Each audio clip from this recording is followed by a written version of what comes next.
welcome everybody to another one of our Beyond Addiction podcasts brought to you by Gulf Breeze Recovery. And today I'm really excited because we have the founder, CEO, called Barnett from Gulf Breeze Recovery. And he's going to talk to us today about what are called FAQs. You know what those are.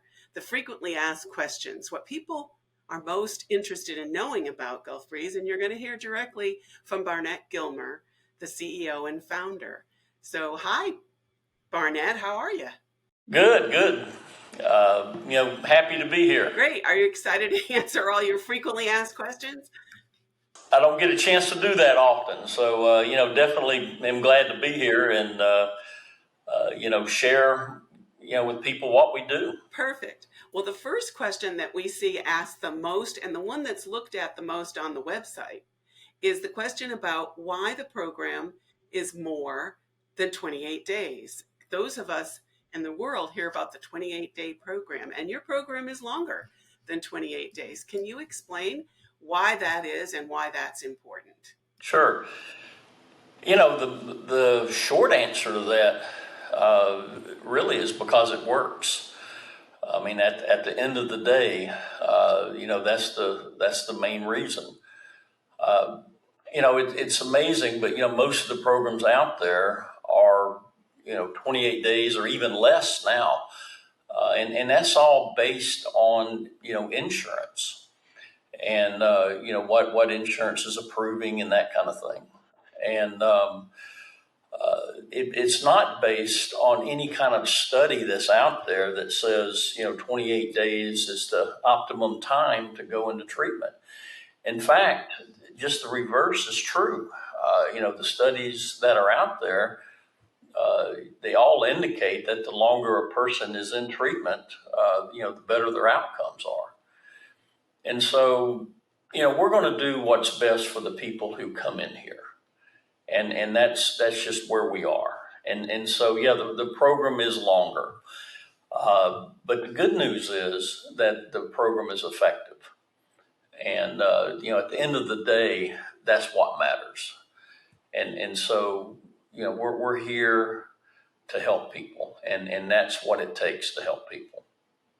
That sounds great because it kind of, you're leading into what people always want to know too, is what's special or what's unique about your program? What makes Gulf Breeze stand above the rest? What would you like to answer for that? Sure. Yeah, absolutely. I would say course number one, what we just talked about is that, it's the program is not predicated on, what insurance is looking at, but program predicated on a amount of time, that it takes to actually to get better, to allow, the brain to heal and for people to start, just getting better and, getting the feel, you start to feel different. It takes time to do that and to start processing, obviously, new information and, being here with us, mentally, if you will, participating in the program. But, there's other things. The big thing for me is that we're an industry leader in the number of therapy hours that are given. And just like with the time frame, I mean, that's just hugely important because that's where the meat and potatoes of the program is. That's where people, start to get better. And so it's important. But there's another part that's important that's overlooked a lot of times, and that's the facility. We are a small 30-bed facility. Okay. People are known and called by name. The facility, it's neat, it's clean, it's comfortable.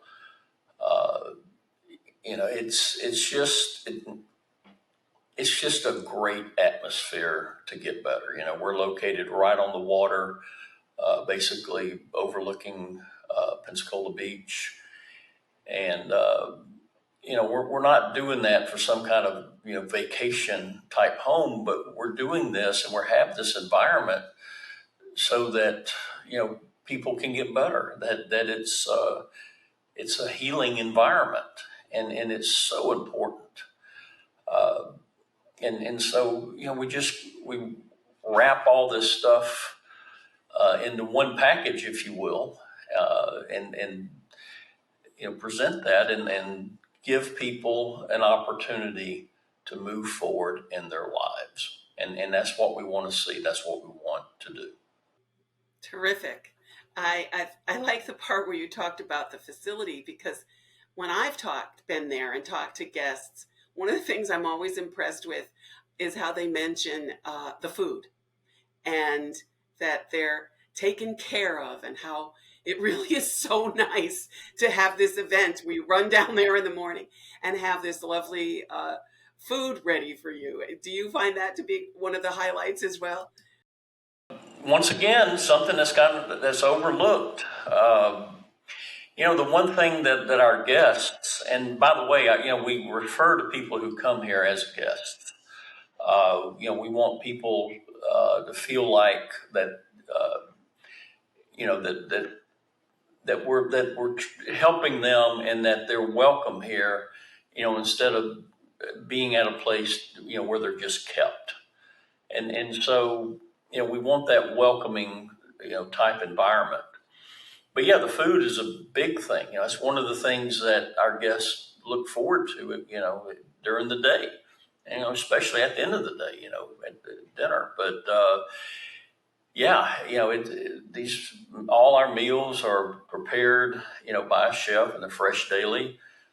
And it's just like I say, it's just one of the little pieces, and that's what it's all about. It's all the little pieces, uh, put together to make the whole. And so, yeah, the food is a big deal. There's no doubt about Yes, yes. And now, when you talk about the actual meat and potatoes, as you refer to the program, you often refer to it as non 12 step. So, tell me what that means to you at Gulf Breeze, and what it would mean to me if I were considering Gulf Breeze as a place for me to get better. What does it mean to be non 12 step? it. Yeah, basically, 90, roughly 95% of the programs out there are based on the 12 steps of Alcoholic Anonymous. And, and that program has certainly helped a lot of people, and, would never say anything negative about the program, because it's helped a lot of people. But there are a lot of people out there that, it has not worked for, and that are looking for something different. And, we offer that. Our program is based on resiliency, that people are incredibly resilient, and, can bounce back. And we focus on health, rather than a sickness, okay? And we're helping people to regain, restore, uh, their physical health, but also to help them see that they've always had that thing inside of them that wanted to be healthy. Okay, even though if it might have been temporarily lost in the throes of addiction, but it's there. It's an innate drive in every human being to want to be healthy, both physically and mentally. And so we tap into that, and we help a person to see, uh, see that for themselves, and to have their own insight. So the program is insight based, okay.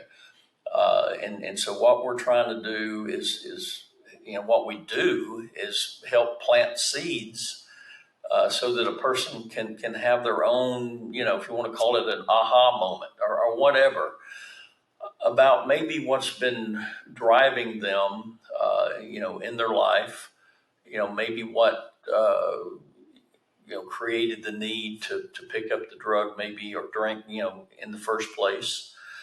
Uh, and of course, what's been driving them, throughout the years.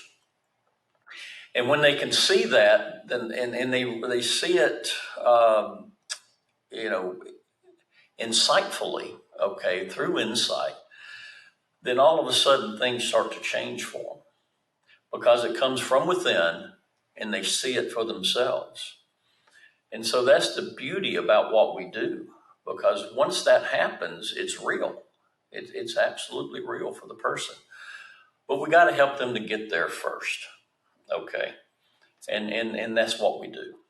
That's what we do, and that's why the length of stay is what it is. That's why we have the program hours that we have. The amount of therapy that we have. That's why the facility is the way it is. It's ripe for insight. It's ripe for reflection. Okay. And so that's that package once again, where all the little parts, create the whole. Yeah, that's very unique, and it feeds into another thing I've noticed at Gulf Breeze Recovery, and that is the library, the books, the availability of information outside of just your counselor and your group to give you, maybe find something that gives you an insight you might not otherwise have found. And so regardless of taking one step after another, which is a program that's worked for many years, you're describing something that I have control over getting an insight. And can you talk to me about some of that reading and counseling and the time I spend with my counselor and the books and all these things I can avail myself to get myself to a place of good health? Sure. Yeah. So the books are important, and part of the program is that we provide time for people to read, whatever book that they choose to pull from the library. That is about the program, and it's about what we're trying to help point a person to. Okay. And so it's all about, once again, helping to plant seeds. Okay. And for a person to start to self-reflect, okay, a little bit.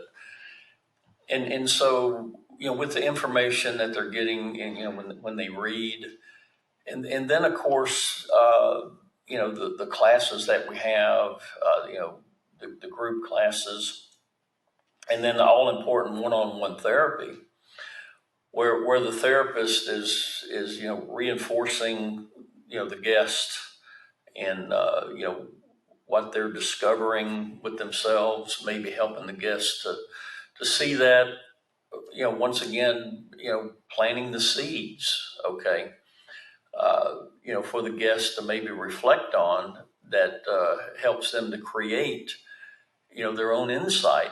And then of course, just helping a person to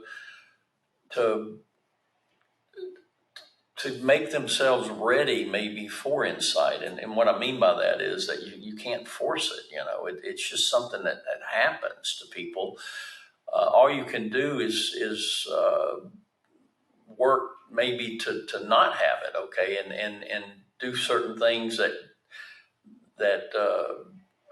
does not allow ourselves to be open for insight. And so we try to help a person to see that through the therapy, through the classes, all that kind of stuff. All that is set up to help a person to have that moment and have that, what we would call clarity, okay, to where things kind of come together for them. And, it makes all the difference in the world because, just like I said before, it leaves the person open, for insight, and it comes from within them so that they know it's real. It's real. It's not somebody telling them what they should or shouldn't be doing. It's from within me. And wow, this is, you see it all the time. It's crazy. a person, you can just tell, their eyes are kind of open and they're like, man, I had no idea, but they see it now, and it's been hidden from them for a long time, and I can use myself as an example, that I was suffering for a long time with insecurity, of course, still have it, and had my own insight about that, and about what was really going on and driving me, and changed my life. So that kind of stuff works. Wow. Now if I'm watching this and I'm hearing all of this from you, I want to come. I really do. This is a place I want to land. But there's a but here. I've been to a lot of facilities. Maybe I've been to six, maybe I've been to nine, maybe I've been to three, but whatever how many I've been, my family's kind of fed up. And I don't know if they're going to support me going to another one. How do you handle that when someone says, make, how do I get there when my family's kind of given up on me? Yeah, that's a big deal. And, I will say that the family has earned the right to feel the way they feel. When we have people that have come here that have been through, 3, 4, 5, 10. I think the most that we had, a person went through 15, treatment centers.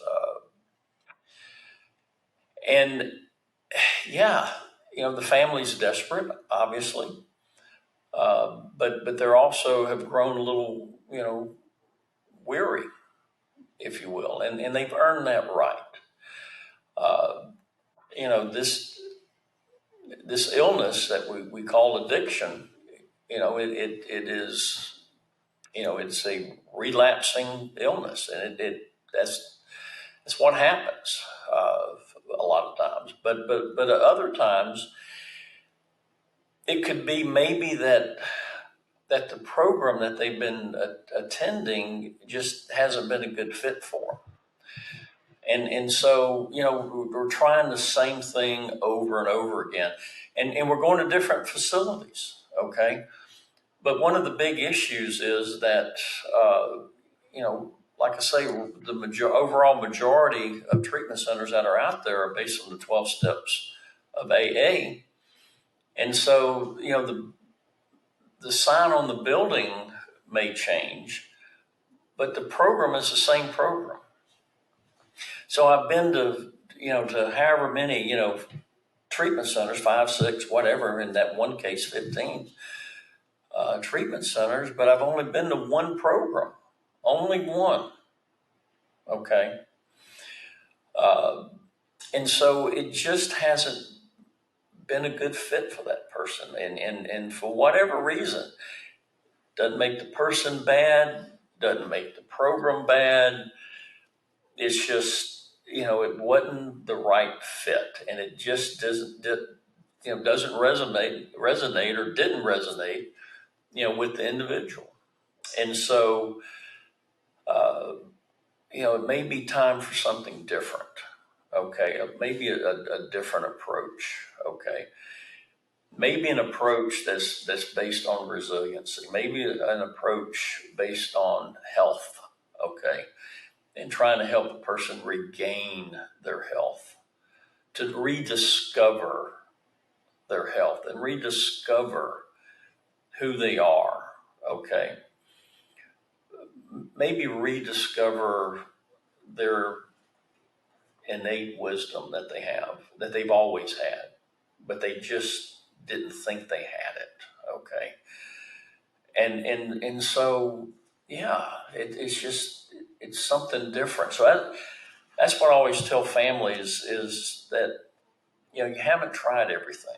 That unfortunately, what you have done in a lot of cases, okay, certainly not every, but in a lot of cases, it's been the same program over and over and over again. Just a different name on the building, maybe a few different amenities, or, different things that are added, but the core base of the program is the same. You've talked to me about folks in recovery referred to as the master manipulator. And it's something I'd not heard until I'd spoken to you. And I think some people ask about that, about, people in facilities that are referred to as the master manipulator. Who is that and what is that? Yeah, so one of the fears, if you will, that families have is that that their loved one that they're trying to get into treatment, have become a master manipulator. In other words, will say and do anything they have to, if you will, to get what they need and get what they want. And so actually that's a normal thing. It's very normal. That's when it comes to addiction, that's part of it. And so, people get to a point, and it's usually not consciously, but it just happens naturally when you're in the throes of addiction that, you know, you're doing everything you can to protect your addiction. Okay. And you need to protect your addiction from your loved ones, and people that try to hide what's going on, uh, to not let anybody in, if you will, on the little secret that uh, I'm addicted to a particular drug or alcohol, whatever you want to call it. But so yeah, we're doing whatever we have to do to protect that and to enable me to be able to use. So whatever I need to do, whatever I need to say, to get past whatever it is that I'm talking to you about or whatever I'm going to do so that I can go use and continue to do the same things that I'm doing. Okay. And as loved ones of a person who's suffering with addiction, we want to believe the person who we love, and who we care about. And we want to believe that, if a person's telling us that, I'm not using anymore or whatever it may be, that, we really want to believe that. And, so unfortunately, we get manipulated and families get manipulated. And it's just one after another, after another, after another, after another. And, the person suffering with addiction becomes really good at it. I mean, really proficient uh, at creating this manipulation. And, and so, yeah, it's part of it. So, they bring that into treatment with them. And by the way, this is one of the reasons that, statistically speaking, okay, uh, that the longer a person's in treatment, the better their outcomes are. Okay, and this is one of the reasons that it's hard when a person comes in a program. They bring that manipulation factor with them, and so there's this time period where you have to get over that. And so if you think about a typical 28-day program, okay, and so a person goes through detox. And then there's about a 2-week period where you still have the brain fog from the detox. You're getting acclimated to the place and all that kind of stuff. That orientation, if you will, that's going on with an individual. And then after that, you got 2 weeks left, and that's it. And so it takes time to get past the ego or whatever it is you want to call it, okay, this manipulation factor, to help a person to start seeing who they really are. And because they're not their manipulation, none of us are. They're not their drug use. They're none of that. That's not who they really are. But we got to help a person to find who they really are again. Okay, rediscover. I don't even like to say find, really. Rediscover.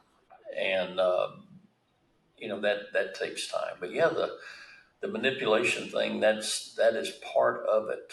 And one of the big reasons why it takes time to overcome this illness. Wonderful. And while you were saying that, you were talking about a person rediscovering themselves, and having spoken to a number of the therapists, some things come up like this word neurofeedback that they describe, and I'd like to hear from you why you wanted to make sure that was available to your guests at Gulf Breeze Recovery, and what is neurofeedback and how is it applied in this industry for you. So, without getting into the technical aspects, of neurofeedback, I'll just say that, the studies have shown the effectiveness of it. And, uh, number one, the lower recidivism rates, okay, as far as people coming back and forth into treatment. Uh, that also it lowers, people leaving, the program early, what we would call AMA, or against medical advice. Uh, and so, there's that immediate benefits, okay? But it also, what we're trying to do is to, just help a person to kind of, the first part of this program is just to help a person to maybe start to hear us a little bit, start to maybe create a willingness to learn, or to hear at least. When I say hear, I'm not saying just hear, but maybe to absorb. Okay, might be a better word. Fresh information, and so that's part of it. Is just to help in that process. Okay. Uh, we encourage people to exercise, all that kind of stuff, the neurofeedback. Uh, People can, on Sundays, people can, do sauna on Sundays, that kind of stuff, but just to help slow things down a little bit for them, maybe mentally, uh, so that they can start to hear and absorb fresh information, and to get that, slow the ego process down a little bit, if you will. Uh, the manipulation mindset, all that kind of stuff, we spoke of earlier. But that's what all that is for, is to help a person to maybe start to absorb and hear some fresh information. Thank you. Okay. Well, we started here talking about why is it longer than 28 days? And now I understand that. But I also understand that you have some people that don't want to leave. I think you call it resistance reversal, where people decide, okay, I'm safe, and now I don't want to go. Talk to that. Yeah. So we kind of call it clawing in and clawing out. Okay. So like a cat, it grabbing its claws and digging in, to the floor or whatever. Uh, when people come into treatment, it's scary. It's scary. Nobody, I always tell people, nobody's clicking their heels excited to go to treatment. I mean, I say nobody, most people. Okay. There certainly are some people who have cried uncle and are ready, to take that step. But yeah, for the most part, clawing in and clawing out. And the reason for the clawing out is just what you said, that, safe environment. And, listen, they're in a great place, you know. Um, they're in a small 30-bed treatment center, have meals prepared, uh, maybe a private room, whatever it may be. But also, they want to stay because they just started maybe having some insights of their own, and they're starting to see, wow, you know, I had no idea that whatever had been driving them, has been driving me all this time. I'll refer back to myself when I talk about, insecurities that I suffered with. That when I finally had my eyes open to it, it was like, oh my gosh, this is crazy. And so they see that, and they want, all of a sudden that opens up, this appetite, if you will, for more. They see it. They feel themselves getting healthy because, I say it again, we all have that innate drive to be healthy. And so they start to see it. And so, yeah, they're wanting to stay. And it's so funny because, the ones that do that are usually the ones that are a lot of times not happy with the fact that we are more than 28 days, and can't believe that they're going to have to be here, that amount of time. But what's crazy is almost everybody, everybody, when that 8 week period is up, they're like, I can't believe it went so quick. I just cannot believe. When I first got here, I just knew it was going to be forever, and that kind of stuff. And it's just not the case. And like I say, a lot of people want to stay longer, because it is. It's they're learning about themselves and seeing it, and they're safe, and so it's healthy for a person to be concerned when they go back out, as far as relapse and that kind of stuff. That's a healthy concern. Um, and so, yeah, we try to accommodate people, just, wherever they're at. Okay. Uh, but it's really neat to see that. And, uh,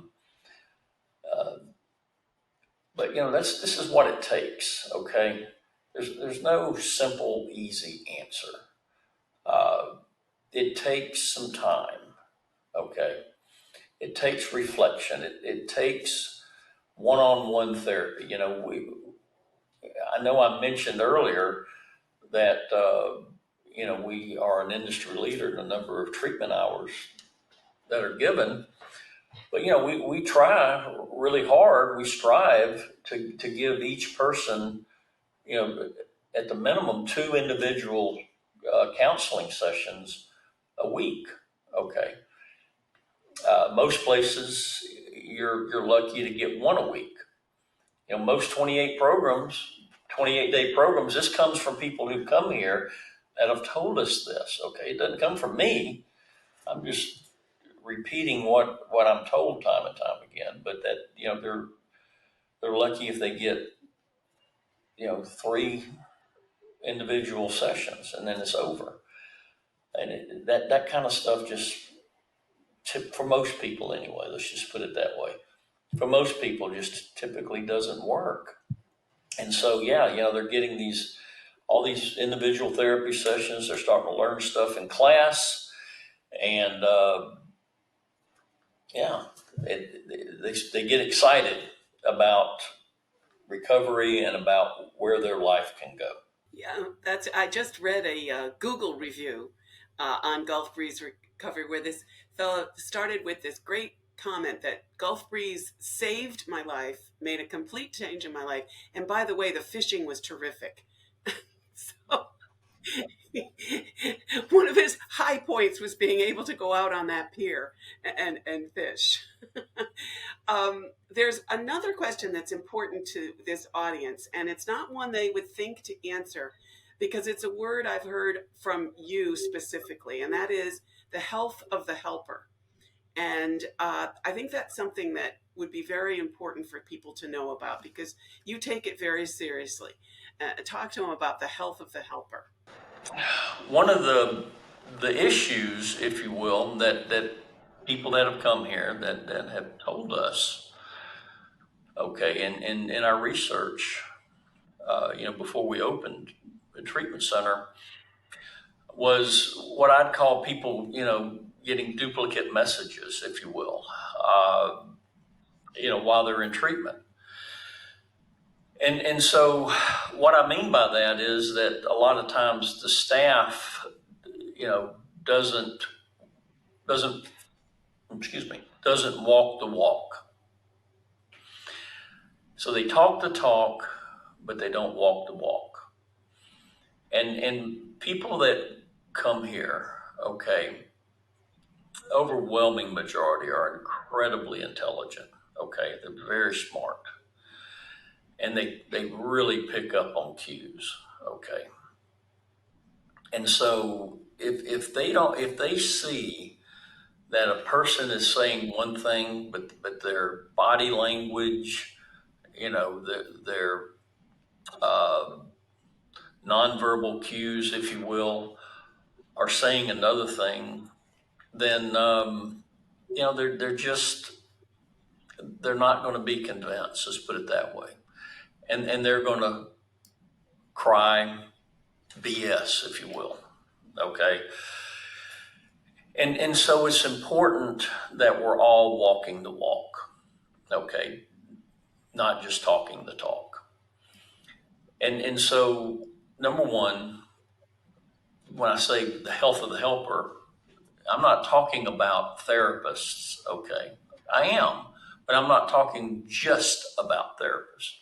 I'm talking about, the cooks. I'm talking about the support staff, okay?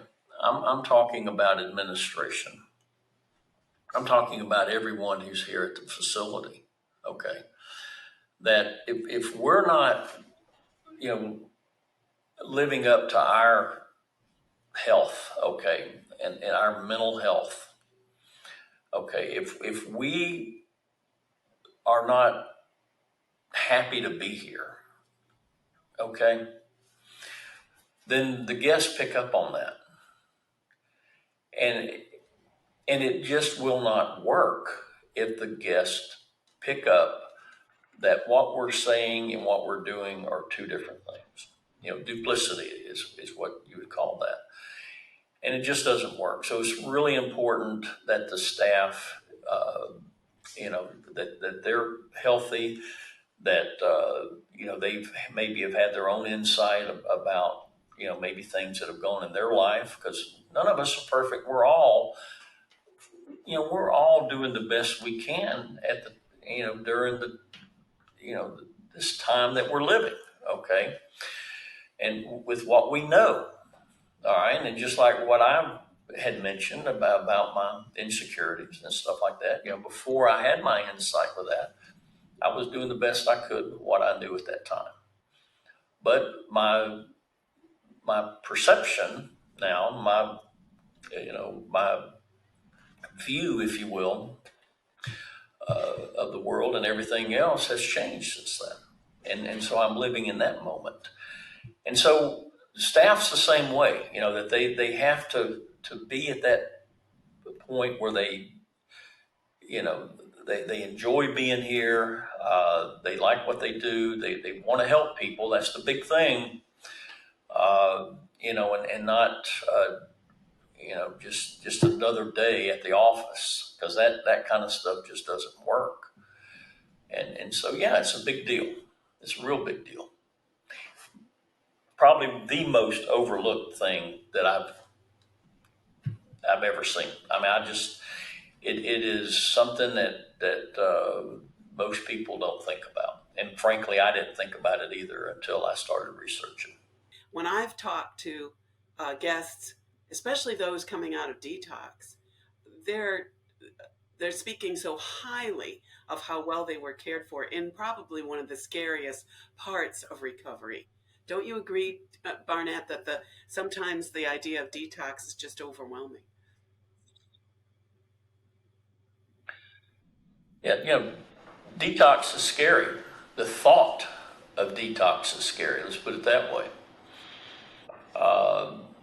And then obviously, people who have, suffered with alcohol addiction, benzodiazepine addiction, for a really long time, uh, it's a scary proposition for them.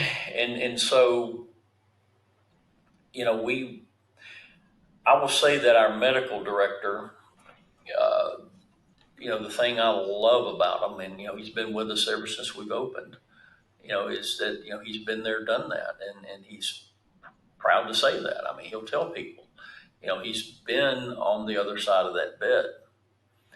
And so it's really important to him that, he help people to you know, get off comfortably as possible, to help detox them comfortably so that they can move on.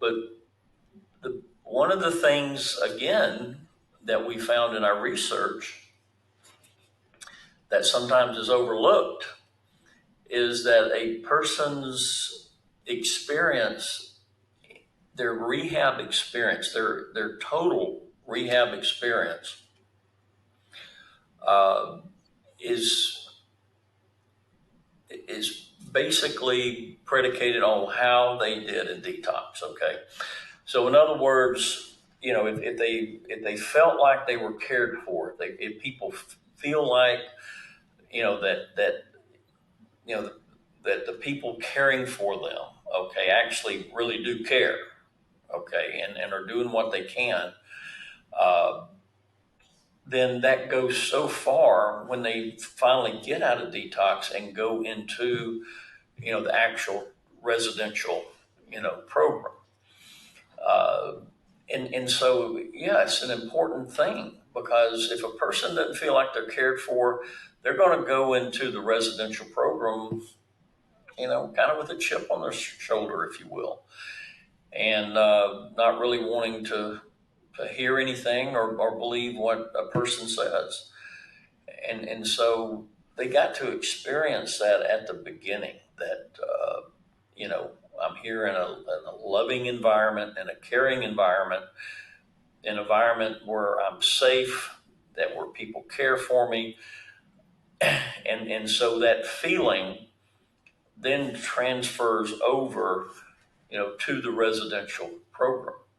And so, once again, it's about all the little pieces, that are put together, for the whole. Great, wonderful. Well, I've been asking all the questions, and I wondered if there's anything that you wished I had asked that I didn't, or if there's something you want to make sure someone listening to this podcast knows about Gulf Breeze Recovery. This program was founded on giving people who have struggled with chronic relapse, okay, an opportunity to get better. This program was founded on, uh, you know, helping a person to see for themselves what's been going on in their life. It's that's when studying, to find a program, way back when the concept was first thought of, uh, it was about just that, helping a person to see for themselves. And how do we do that? How do we do that? How do we develop an insight-based program that where things feel real to the client, and that they really, I say the client, but the guest, okay? Everybody is sincere, and they feel safe in a good environment. to where they can get better. I mean, that's what it's all about. It's an alternative to maybe what's, the majority of the facilities, the large facilities, the 60 bed facilities, the 100 bed, 250 bed facilities, and really giving a person a legitimate chance at overcoming, this disease, this illness, uh, and giving them a chance to live not only drug and alcohol free, but to live happy. Okay. And that's the key. That's for sure. We all want that. Well, thank you, Barnett. That was really helpful. And of course, if anybody has any more questions, we'll have this on the website and they can call you and your staff directly and get any answers they'd like. Anything else you wanted to add, Barnett, before we finish? I think that's it. Feel free to give us a call if you'd like. One thing I'll tell you, when you call, you're not calling a call center. Okay, we don't have that. You're calling a real live human, if you will, that's here. And so, yeah, give us a call. All right. We're here to help. Thank you, Barnett. We'll talk again.